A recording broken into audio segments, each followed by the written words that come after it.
jamaah sekalian rahimakumullah, bicara kulhu ini biasanya ada saudaranya. Saudaranya kulhu siapa, Pak?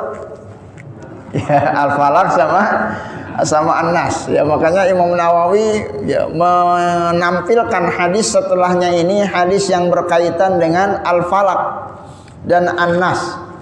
Ya, ini satu surat yang sering digandengkan, yang sering disebut dengan Al-Mu'awwidhatan. Dua ayat yang layak dijadikan sebagai perlindungan. Ya, ini kalau kita ingin dilindungi oleh Allah Subhanahu wa taala, banyak-banyak baca Al-Falaq dan An-Nas. Ya, nanti Bapak bisa pahami maknanya itu dari terjemahannya itu setidaknya. Ya, kita minta perlindungan kepada Allah Subhanahu wa taala. Ya, dalam sabdanya Rasulullah menyatakan, alam tara ayatin unzilat hadhil lailah lam yura mithlahunna qad qul a'udzu birabbil falaq qul a'udzu birabbin nas. Ya, kata Rasulullah sallallahu alaihi wasallam, tidakkah kalian memahami bahwa pada malam hari ini diturunkan yang tidak pernah diturunkan ayat seperti ayat yang barusan diturunkan? Apa itu ayat yang tidak pernah diturunkan? Yaitu ayat Qul a'udzu birabbil falaq dan Qul a'udzu birabbin nas. Ya, dari Abi Sa'id Al-Khudri, beliau berkata, karena Rasulullah sallallahu alaihi wasallam yata'awwazu minal jan. Kata Abi Sa'id, Rasulullah sering minta perlindungan kepada Allah dari jin-jin jahat, wa ainil insan. Ya, kemudian Rasulullah minta perlindungan dari ain, penyakit-penyakit sihir yang dilakukan oleh manusia dengan banyak ayat. Hatta nuzilat al-mu'awwidhatan, sampai Allah turunkan qul huwallahu, qul a'udzu birabbil falaq dan qul a'udzu birabbin nas. Falamma nazalata, saat Allah sudah turunkan dua ayat ini Al-Falaq dengan An-Nas, Rasulullah tinggalkan meminta perlindungan kepada Allah dengan ayat-ayat yang lain, mencukupkan diri hanya dengan membaca dua surat tersebut. Akhaza bihima wa taraka ma siwahuma, dan begitulah yang diriwayatkan oleh Imam At-Tirmizi rahimahullahu taala. Ya ibadallah, sebagai informasi tentu kita memahami yang namanya ilmu sihir udah ada belum sejak zaman Nabi Muhammad? Ya, jangankan Nabi Muhammad, zaman Nabi Musa juga udah ada tukang sihir.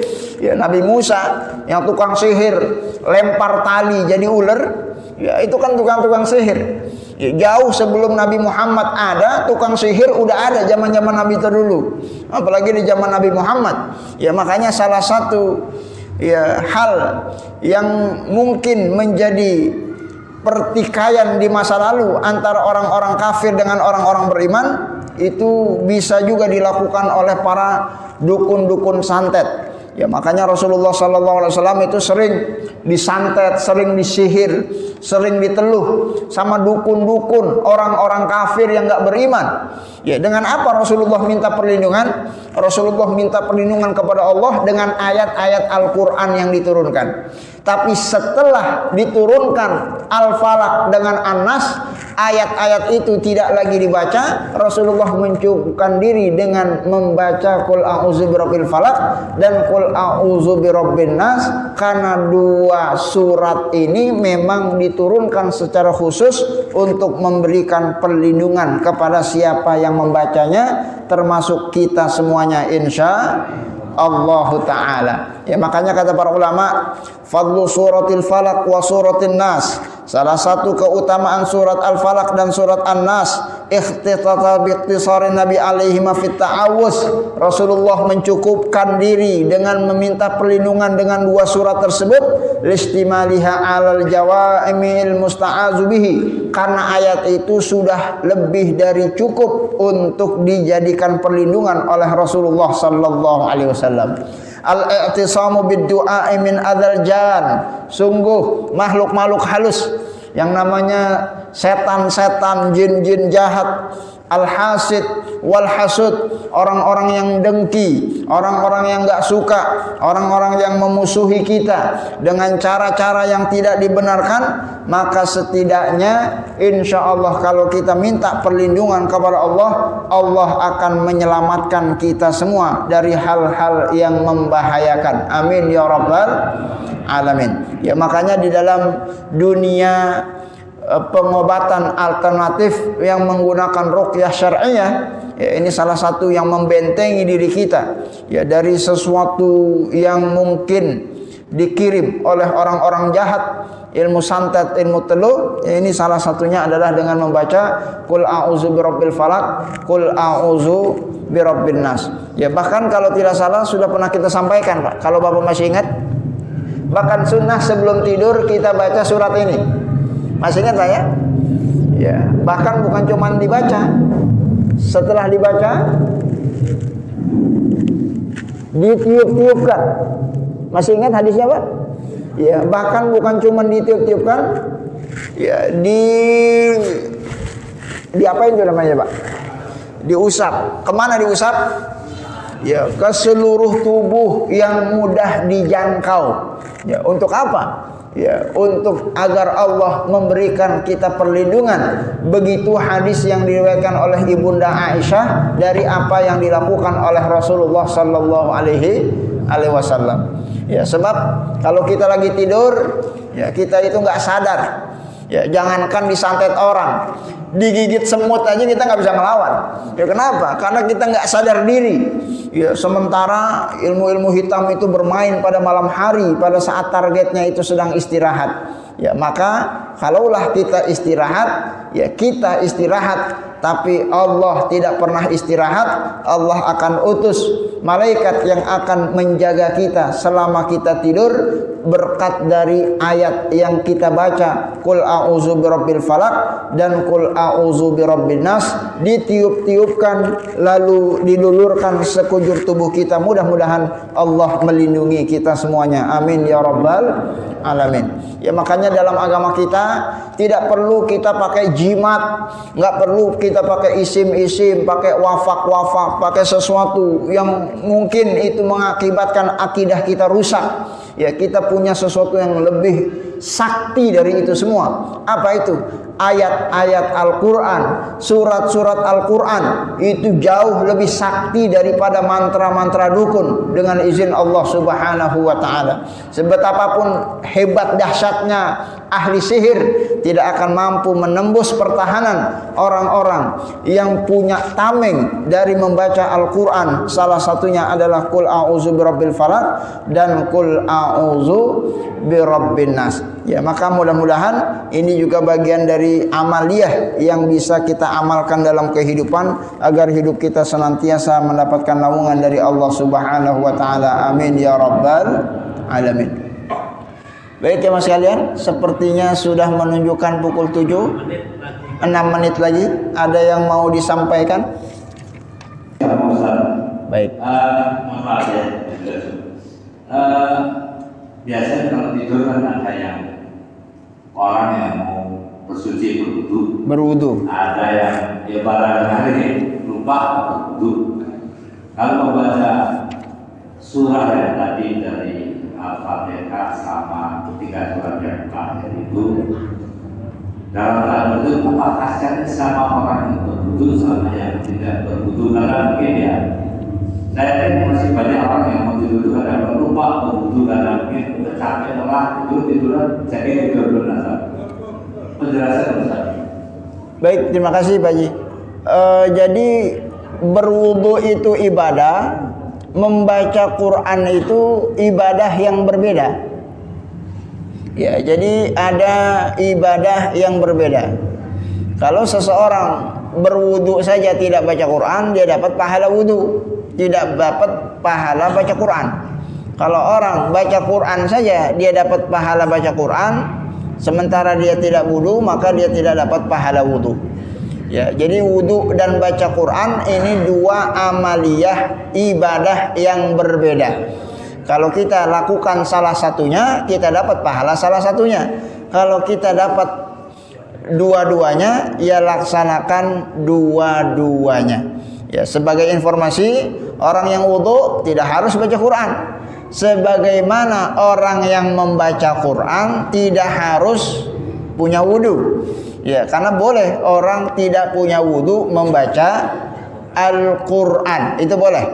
Yang tidak boleh itu nanti ada khilaf di antara para ulama yang terkait dengan memegang Quran.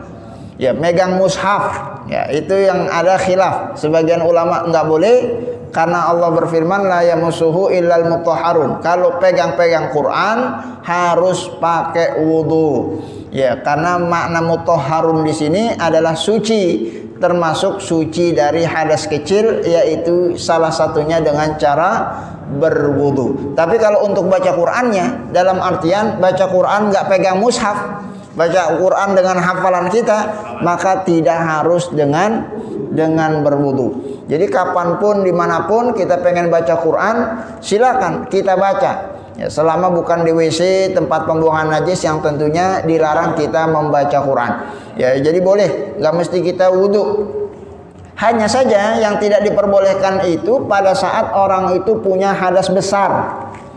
Ya, lain hal orang yang punya hadas besar, ini ada pembahasan di kalangan para ulama. Kalau orang punya hadas besar tidak boleh baca Quran.